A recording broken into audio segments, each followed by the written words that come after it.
আসসালামু আলাইকুম। ইদানিং দেখলাম বাংলাদেশের বিভিন্ন স্থানে বিভিন্ন মাজারের উপর ব্যাপক হারে হামলা হলো। তো এটা বিষয়ে কিছু না বললেই নয়।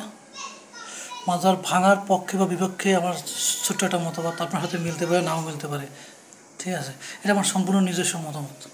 দেখেন, বহির্বিশ্ব সহ উন্নত বিশ্বে কেউ যখন অপরাধ করে তাকে জেলখানায় পাঠায় সংশোধনের জন্য, আর আমাদের দেশে কেউ অপরাধ করলে তাকে পাঠায় হয় শাস্তির জন্য। তাকে সংশোধন করে না, তাকে শাস্তি দেয়। আর উন্নত বিশ্বে তাকে সংশোধন করে। এর জন্য তাদের দেশে অপরাধ প্রবণতা কমে আসে। একবার অপরাধ করলে তাকে সংশোধন করে আবার স্বাভাবিক জীবনে ফিরিয়ে আনে।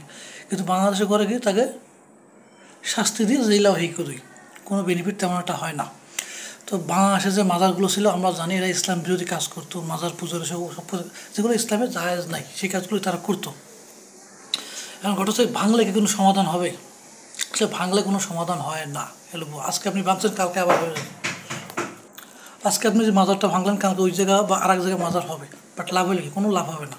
তারাই করবে কি, আর এক জায়গায় একটা মাজার বানাবে, বানায় আবার সেম কাজই করবে, ফলাফল শূন্য।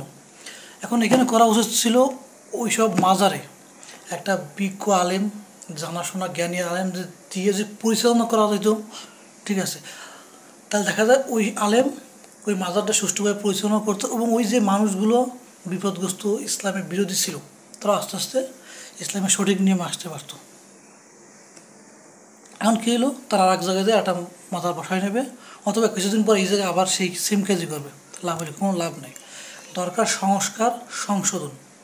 ভাঙা কোনো সমাধান না, ভাঙলেই সব সমাধান হয় না। তো আমার অনুরোধ, ওইসব মাজারে একজন বিজ্ঞ আলেম, জ্ঞানী আলেম, জানাশোনা আলেম নিয়োগ দেওয়া হোক, তার পরিচালনায় মাজারগুলো চলুক। দেখবেন আস্তে আস্তে আস্তে নিয়ম সব চেঞ্জ হয়ে যাবে, এবং ইসলামিক নিয়মই সেখানে চালু হয়ে যাবে। ধন্যবাদ।